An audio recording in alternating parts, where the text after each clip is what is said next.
મારું નામ પટેલ ઉષાબેન કમલેશભાઈ છે। આ મારા ગ્રાન્ડ મધર ઇલો છે। હું એમની વહુ થાઉં। એમનું નામ પટેલ જશોદાબેન રસિકભાઈ છે। એમને કરંટ આવ્યો હતો 10 વર્ષ પહેલાં।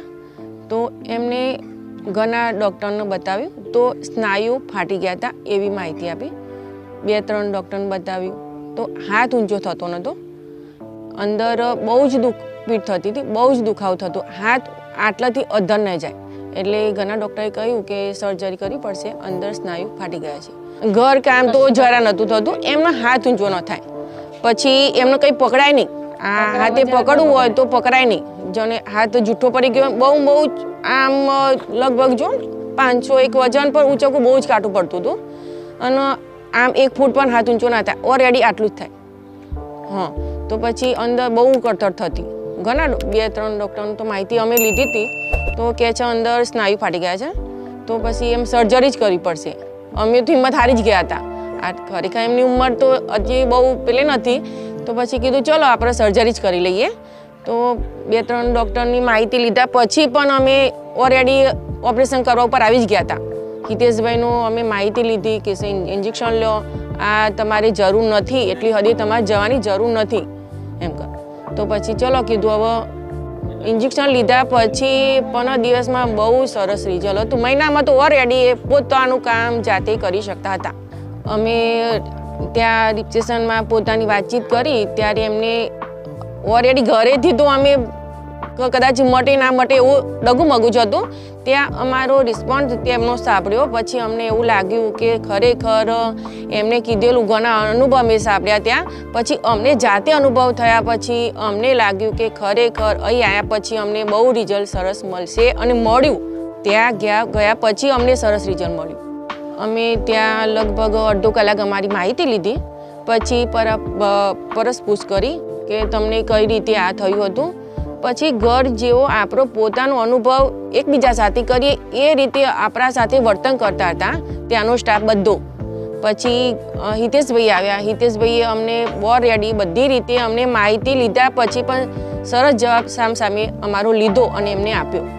અમે પહેલાં તો 15 દિવસમાં ધીરે ધીરે અઠવાડિયું એક વીકમાં ધીરે ધીરે એનું રિઝલ્ટ મળવા લાગ્યું અને પછી 15 દિવસ અને મહિનામાં તો ઓલરેડી બહુ સરસ થઈ ગયું હતું। 15 દિવસે પછી એમને જાતે થોડુંક એક ઇંચ એમને હાથ પોતાનો જાતે ઊંચો કરવા લાગ્યા।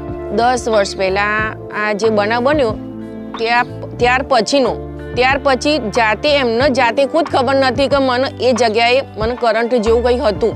સારવાર થયા પછી 10 વર્ષ થયા તો અત્યારે પણ 10 વર્ષ વચ્ચેનો જે સમયગાળો છે એમાં પણ આજ સુધીની કોઈ તકલીફ એમને નથી। કામમાં તો બધું જ ઓલરેડી બધું સરસ કરી શકે। એમને જાતે ખુદ ખબર નથી કે કયા હાથ ઉપર મારા કરંટની ઈજા થઈ હતી, એટલું ઓલરેડી બહુ સરસ રિઝલ્ટ। બંને હાથનું રિઝલ્ટ અત્યારે એક સરખું છે। કરંટ આવેલા હાથે અને કરંટ વગરનો હાથ ઓલરેડી બંને હાથનું રિઝલ્ટ સરસ છે। દર્શક મિત્રો, જો તમારે આ રીતે તકલીફ હોય તો એકદમ નિર્ણય ન લઈ શકાય કે સર્જરી કરી શકાય, પણ આ રીતે તમે એકવાર મુલાકાત હિતેશભાઈની ખરેખર લેવા જેવી છે। એવું નથી કહેતા કે તમે હિતેશભાઈ જોડે જાઓ, પણ આ રીતે તમે સંપર્કમાં જાઓ અને તમે આ રીતે જાઓ બહુ સરસ કહેવાય। એકદમ રિઝલ્ટ કૂદકો મારીને લઈ શકાય એવું ન કરી શકાય। આનું રિઝલ્ટ પગથિયા પ્રમાણે ચડીએ તો આનું રિઝલ્ટ બહુ સરસ છે અને આમાં આપણને દુઃખમાંથી બહાર આવી શકીએ। મારું નામ જશોદાબેન રસિકભાઈ છે। પહેલાં મને કશું કામ થતું નહોતું, વજન પર ઉચકાતું નહોતું, અત્યારે બધું કામ કરી શકું છું। મને હાથે બહુ દુખાવો હતો, હાથ પણ ઊંચો થતો નહોતો, અત્યારે બધું કામ કરી શકું છું। સાથે સાડી પણ પહેરાતી નથી મારથી, અત્યારે બધું મારું કામ કરી શકું છું। ડર તો લાગ્યો હતો પણ પછી કશું નહીં। કલાક થયો તો ઇન્જેક્શન મૂક્યા પછી કલાક આરામ કર્યો તો પછી મને કમ્પ્લીટ મને સારું લાગતું। જે કળતર થતી હતી એ બધી બંધ થઈ જતી મને કળતર। બાકી હાથ ઊંચો થતો પણ રેગ્યુલર અઠવાડિયે 15 દિવસે મને જાતે હું કામ સાડી પહેરી શકતી હતી, બીજું મારું પોતાનું કરી શકતી હતી। બાકી થોડીક વાર લાગી હતી, બાકી મને જાતે જ ઇન્જેક્શન મૂક્યા પછી બહુ રેગ્યુલર હતું। મને આ 10 વર્ષ પહેલાં ઇન્જેક્શન મુકાયું હતું, અત્યારે હું બધું જ કામ કરી શકું છું। આ રીતે જે અમને માહિતી મળી અને અમે ત્યાં ગયા પછી અમારી સાથે જે વર્તન કર્યું તેમના સ્ટાફનું વત્તા હિતેશભાઈનું ખરેખર ખૂબ ખૂબ ધન્યવાદ કે જે અમને એમની સેવાથી એમની સેવાથી આટલું ઓલરેડી સરસ થઈ ગયું છે અને જિંદગી નવા સરથી કહેવામાં આવે તો બહુ સરસ રીતે વિતાવી શકે છે. હિતેશભાઈ પટેલનો ધન્યવાદ. તે મારો આ હાથનું કામ કર્યું અને મને અત્યારે બધું સારું થઈ ગયું છે. નાવ આઈ એમ લીવ વેર.